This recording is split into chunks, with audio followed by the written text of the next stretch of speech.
Your comments are very insightful. It really is. And my sort of answer kind of correlates to both of yours.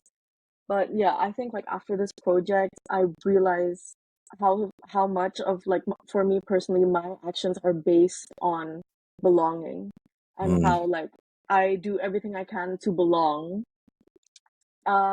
But after this project, I also realized that um sometimes it's okay like not to it sounds so cheesy, but like it's okay not to belong to Mm. one place, especially when you've established a home someplace else.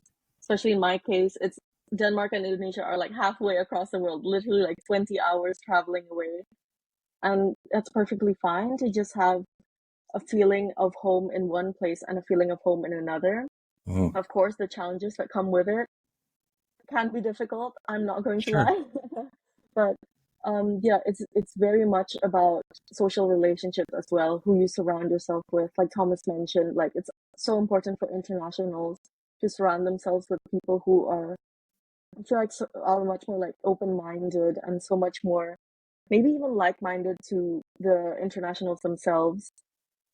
Because yeah, it's not everybody gets the same experience as international students or third culture kids or cross culture individuals, and it's just important to have that representation as well that Katrina mentioned. And speaking of representation, I think this project, the reason I would really like to do it as well is because of our use of autoethnography.